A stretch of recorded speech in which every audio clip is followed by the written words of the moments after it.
Bismillah, alhamdulillah, wa salatu wa salam ala rasulillah wa ala alihi wa sahbihi wa man ittaba'a huda. Amma ba'du, aujourd'hui la nuit du 22 du mois de Safar de l'année 1442 après la hijra de notre prophète Muhammad sallallahu alayhi wa sallam, la troisième assise concernant ce livre, une lecture et un léger commentaire du livre de Cheikh l'Islam Muhammad ibn Abdul Wahhab ibn Sulaiman al-Tamimi rahimahullah ta'ala, intitulé Arba'u Qawa'id Taduru al-Ahkamu alayha, 4 règles autour desquelles tourne la législation. Nous nous étions arrêtés à la troisième règle, qui est la suivante.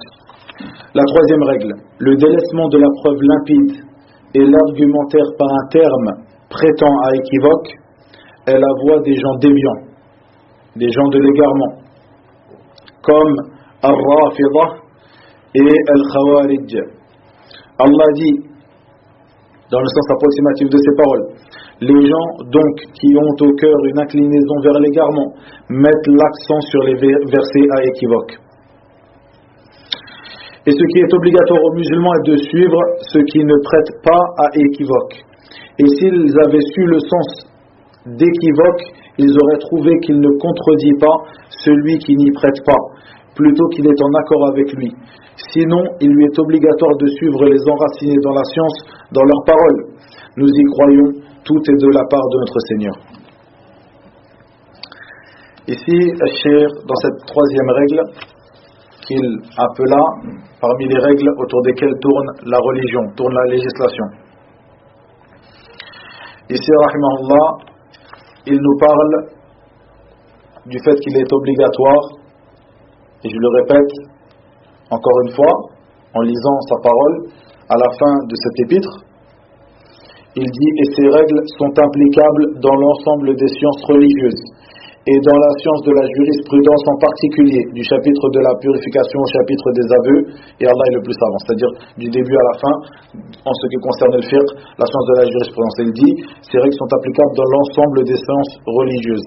C'est pour ça que j'ai choisi de traduire le titre du livre par 4 règles autour desquelles tourne la législation, ou la religion dans son ensemble.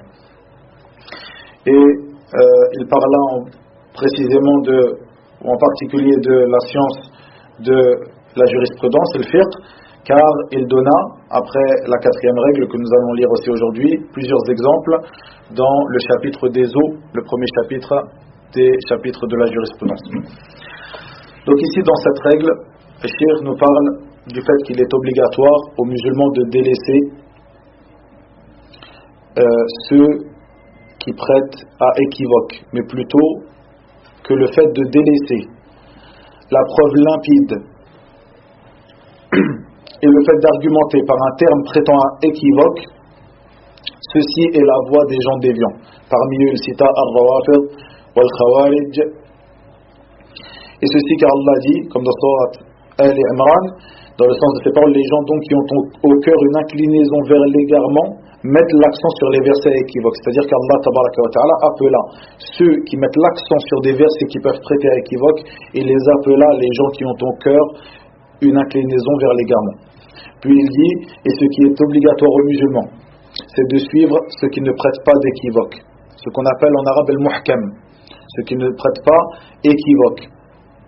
Puis il dit, s'ils avaient su le sens d'équivoque, de ceux qui prêtent à équivoque, ils auraient trouvé qu'il ne contredit pas celui qui n'y prête pas, car il est impossible de trouver dans notre religion une preuve qui va à l'encontre d'une autre preuve. Donc il y a dans notre religion aucune preuve du Coran, de la Sunna qui contredira une autre preuve, mais plutôt comme le dit Cheikh ici, s'ils avaient su le sens d'équivoque, de celui qui prête à équivoque, ils auraient trouvé qu'il ne contredit pas celui qui n'y prête pas, mais plutôt qu'il est en accord avec lui.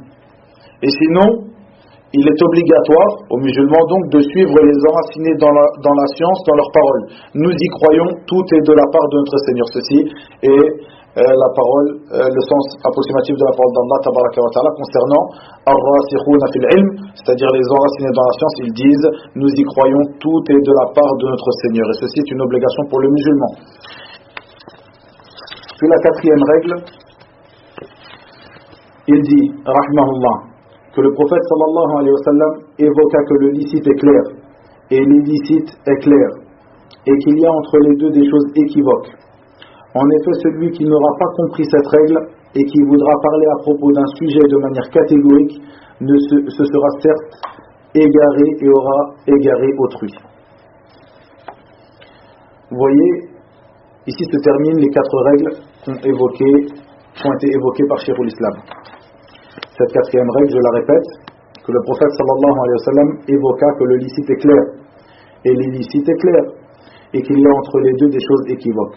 En effet, celui qui n'aura pas compris cette règle et qui voudra parler à propos d'un sujet de manière catégorique se sera certainement égaré et aura égaré autrui.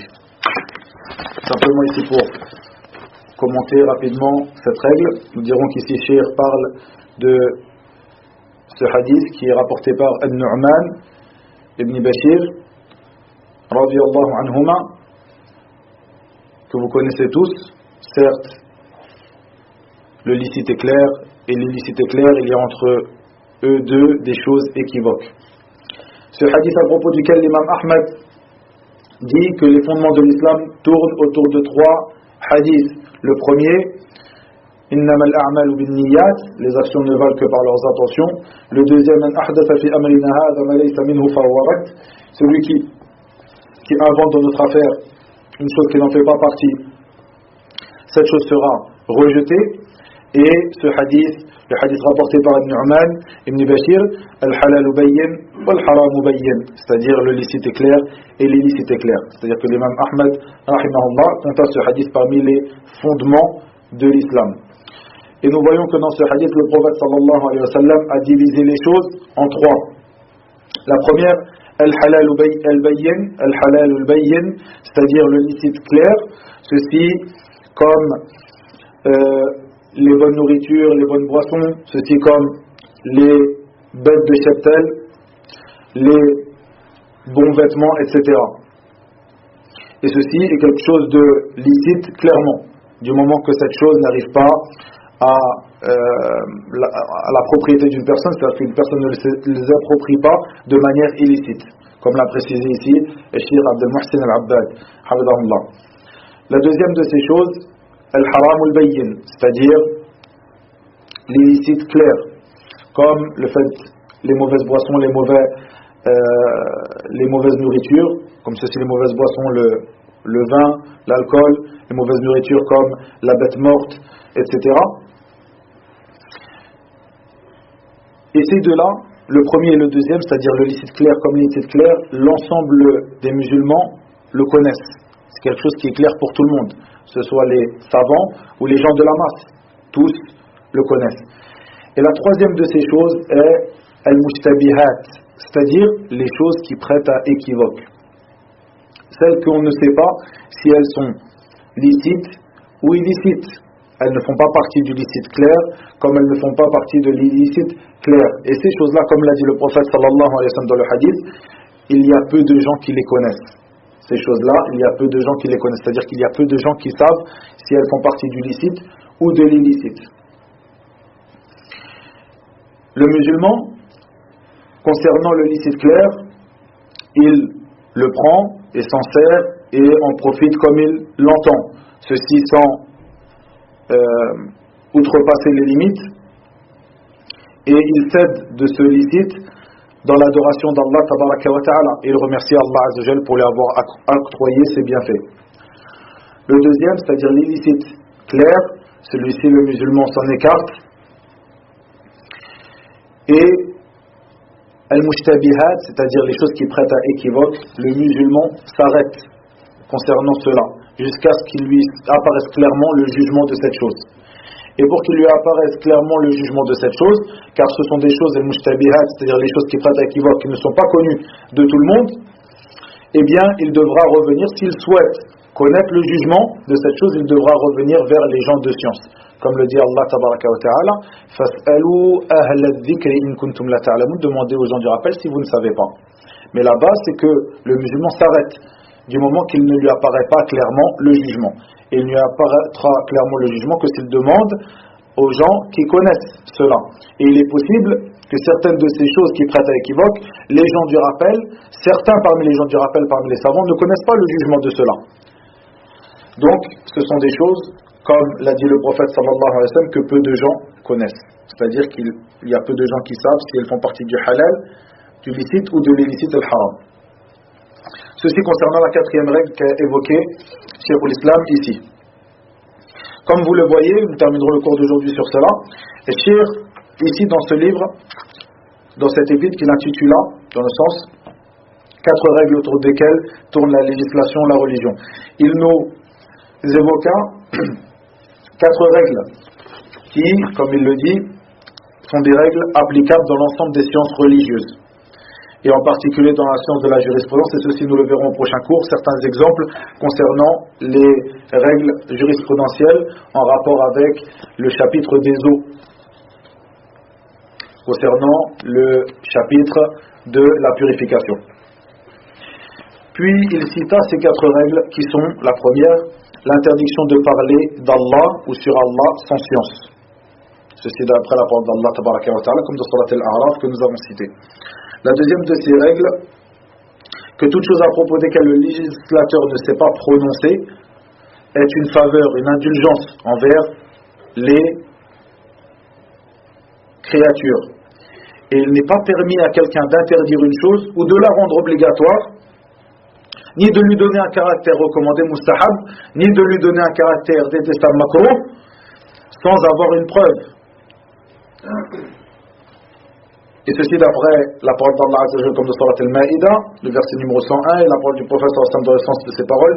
Et s'il s'est tu sur certaines choses, par miséricorde pour vous, non par oubli, ne demandez donc pas après elles. Et ceci nous l'avons détaillé dans le cours dernier. La troisième règle que nous avons citée ici, le fait que le délaissement de la preuve limpide et le fait d'argumenter par des termes équivoques ou prétend équivoque, ceci est la voie des gens de l'égarement. Et ce qui est obligatoire aux musulmans, c'est de suivre ce qui ne prête pas à équivoque, al-muhkam, ce qui ne prête pas à équivoque. La quatrième de ces règles, comme nous venons de le dire, le fait que le prophète nous évoqua que le licite est clair et que l'illicite aussi est clair, qu'il y a entre ces deux choses des choses équivoques.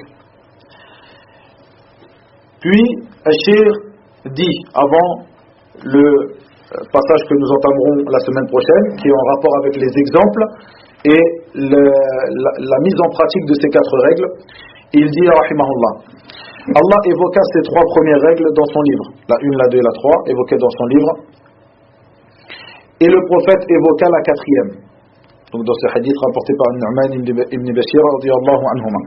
Et sache qu'Allah te fasse miséricorde, que la religion tourne autour de ces 4 paroles, malgré leur concision, c'est-à-dire malgré le fait que ces paroles soient concises, comme vous le voyez, on peut les lire en moins de 5 minutes, mais l'ensemble, Cheikh nous dit que l'ensemble de la religion tourne autour de ces 4 règles, ces 4 paroles, malgré leur concision. Et ce que l'orateur parle à propos de la science du tafsir, l'exégèse du Coran, ou la science des fondements, ou la science des œuvres du cœur, que l'on appelle la science des comportements, ou qu'il parle dans la science du hadith, ou la science du licite et de l'illicite, et des jugements religieux, qui est appelée la science de la jurisprudence, el-fiqh, ou dans la science de la promesse et la menace d'Allah tabaraka wa ta'ala, et à propos d'autres que cela parmi les sortes de sciences religieuses. Et je te donne un exemple par lequel tu sauras la véracité de ce que j'ai avancé.